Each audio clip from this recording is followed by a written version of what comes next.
Hi everyone, I am Anonymous Traveler. Today, I will talk about real karma and fake karma. But before I get into this lecture, I have an announcement to make. I am going to shut down my Patreon page by the end of this month. The reason why I am shutting it down is I cannot upload regularly. Patreon.com was designed for creators who upload regularly, but I have not been able to do that. So I do not deserve the Patreon page because I am unable to upload regularly. That's why I am shutting it down by the end of this month. So thank you so much for my Patreons for all your support.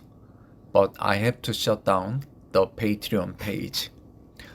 Now, let's get back to actual lecture, which is karma and fake karma. Karma is a complicated issue. Karma is not running in a clean-cut linear pattern. The fruit of karma can show up many lifetimes later. And I explained in my previous lectures that there are two categories of God. What we normally called God or Creator God is the secondary God who simply used the divine spark of the God of unmanifestation to create this world. However, this second-class God is not the supreme God. The only supreme God is the God of unmanifestation, who has never got involved with the creation of any of countless universes. There are countless universes, and each universe has its own creator God. However, these creator gods are not benevolent. One of the key reasons why this world is so messed up is the evil creator God and his minions are interfering the genuine working of true karma purely for their own greed and lust for human psychic energy, and as a result of that evil scheme, more and more people would lose a faith in karma. The evil God and his minions use carrot and sticks outside of genuine workings of karma purely for their entertainment. That's why you see bad things happen to good people and the good things happen to bad people. Yes, sometimes bad things happen to good people because of their previous karma. But sometimes bad things happen only because the evil God and his minions decided to bring suffering for their entertainment. If people believe in karma, this world could be a reasonably good place to live. However, that is going to be bad news for the evil God and his minions because that will reduce the production of elixir of human psychic energy. Our strong agony and suffering create very sharp psychic energy or vibration. So, in order to enjoy the strong psychic elixir, the Creator God and his minions interfere with the workings of true karma to make sure they can bring the maximum amount of suffering to human beings.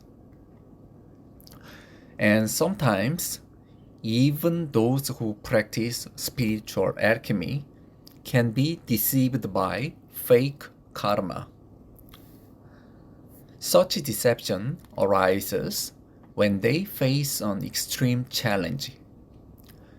When someone is struggling with an extreme challenge, he or she might think that he or she must have done something wrong in the past, so that now he or she has to deal with this unpleasant situation. In many cases, that is true.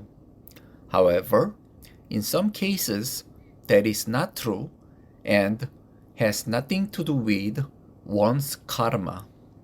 It has to do with the communal gravity and the evil god and his minions and their interference with true karma. We think the world we live in does exist and it is real. However, there is nothing exist. What we have here is an accumulation of energy vibration or fluctuation at an incredible moving speed. And the common things that we share with other beings are our yearning, longing, or desire of becoming. So, this kind of a common bond becomes communal gravity that we all share. This communal gravity is bounding us and limiting us. It's like a cosmic jail, and the jail cell is made of our hunger, yearning, and desire. But some of advanced spiritual alchemists are able to enter the state without such communal gravity.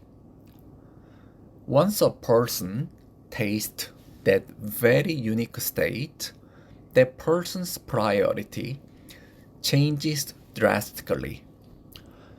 So such event solidify one's determination for the ultimate jailbreak from this cosmic prison.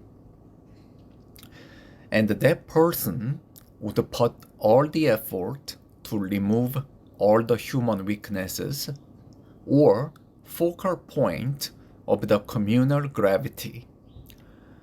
Let me explain what I meant by that. Each of us has a unique set of weaknesses or desires. And those desires became our focal point of the communal gravity. When you practice spiritual alchemy, it's like you are pushing the boundaries of the communal gravity or communal reality. But the communal reality is like a spring or coil, and when you push it, it tries to push you back. And each person has a unique set of focal point or weaknesses that the communal gravity is pushing back the hardest. But a true spiritual alchemist would practice and conquer such a weak point or focal point of the communal gravity within you. Such person start with relatively easier ones to more difficult ones. The sequence will be different for each individual. Some might conquer the desire for tasty food first, then some might conquer the desire for emotional companionship, then some might conquer the desire for sexual pleasure. And the sequence or priority of desires is different for each individual. And As the practice goes further and further, one might conquer all the weak spots. When you remove all your hindrances or weak spots of existence, your very jail cells, 4 walls, getting weaker and shaky. The entire communal gravity is getting weaker and weaker. When this kind of situation happens, it creates a sense of danger for the evil god and his minions, because that means another psychic prey or food is about to escape from the cosmic prison. So, in that case, they pull out a weapon to attack you. And such attack is not your karma. And such attack can take any shape or form. However, the favorite tools of the evil god's minions are extreme physical illness, such as getting paralyzed or getting Parkinson's disease, etc. Sometimes they will throw that disaster to the spiritual practitioner himself, or sometimes they will throw that disaster to someone who is directly connected to that practitioner, such as a family member. By attacking the person with such vicious illness, they will crush the spirit of that person until that person gives up and surrenders. However, if a person would not give in but keep fighting back, they will keep increasing the strength of suffering and misery. In such case, since we do have a physical body, we cannot escape from such suffering. And physical pain has been the most convenient and effective tool to crush the spirit of a human being, and that's why it is one of the evil god and his minions' favorite tools. Also, another factor we need to think about is that any of strong energy fluctuation is a delicious food or treat to the evil god and his minions.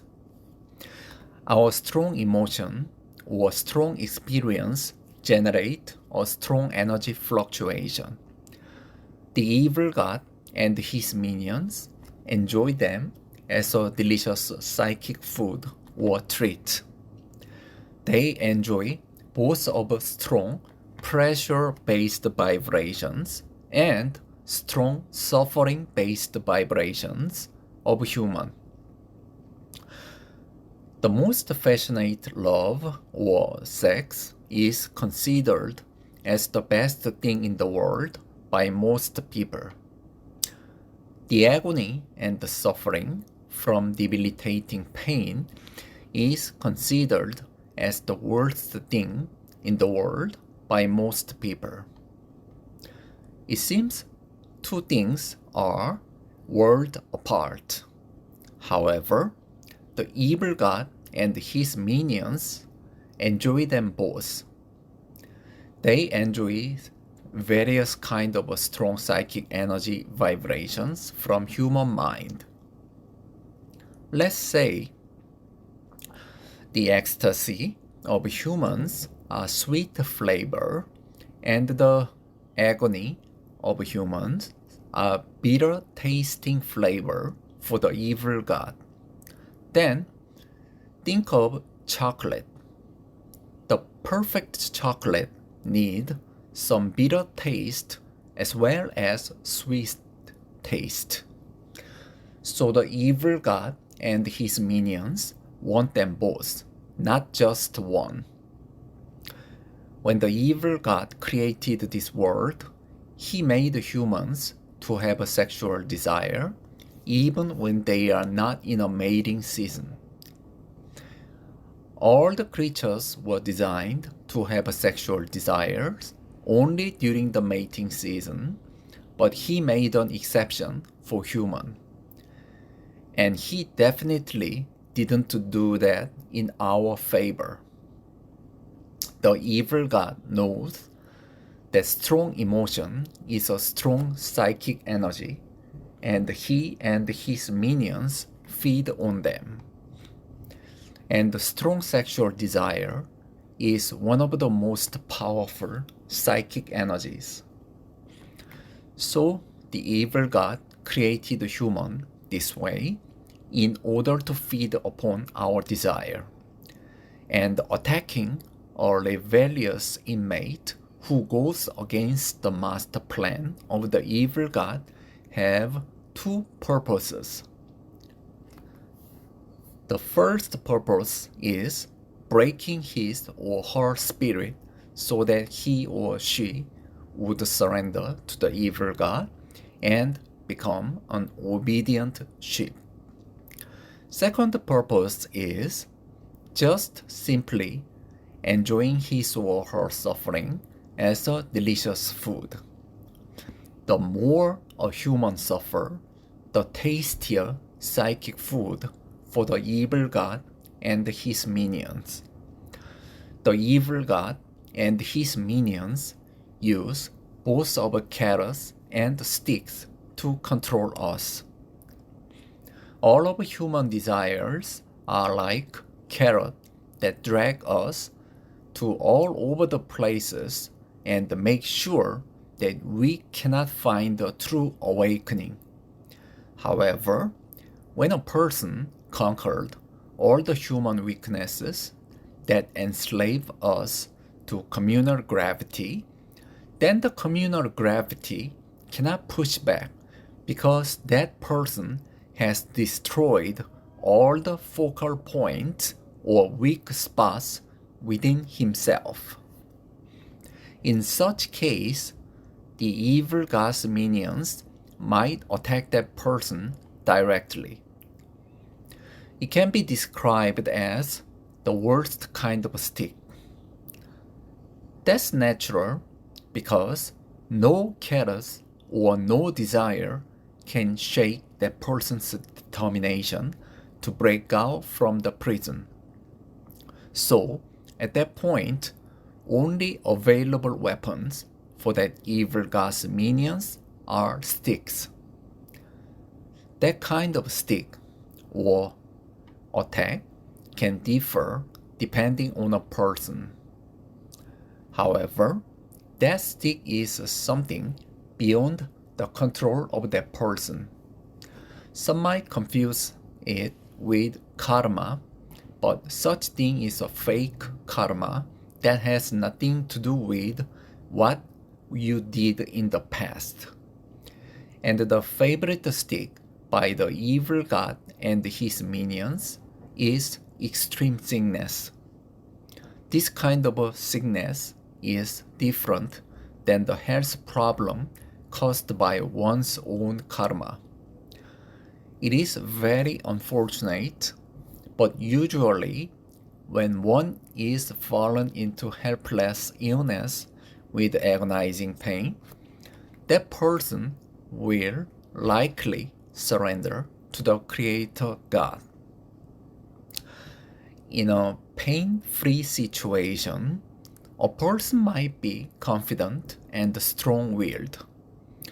However, you will never know the strength of that person's character until that person has to deal with the breaking point of self-confidence due to sheer amount of uncontrollable pain.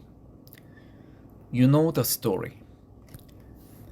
Whenever someone fallen into an extreme hardship, they finally became Christian or Muslim or whatever religion that worships the Creator God. So that strategy works for most people. The evil God and his minions can crush almost anyone.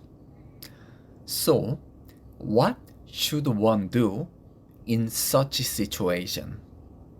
The answer is simple. You have to stick to your principle. You should never surrender. Kneel down and asking for forgiveness to the evil God is a spiritual suicide. But this kind of extreme challenge from the evil God and his minions usually happens at the final stage of the ultimate breakthrough. So it is true when they say, it is darkest before the dawn. The more progress you have made, the greater the challenge you will meet. So don't be discouraged by the suffering and misery of existence. And don't be fooled by fake karmas. Thanks for listening and all the best.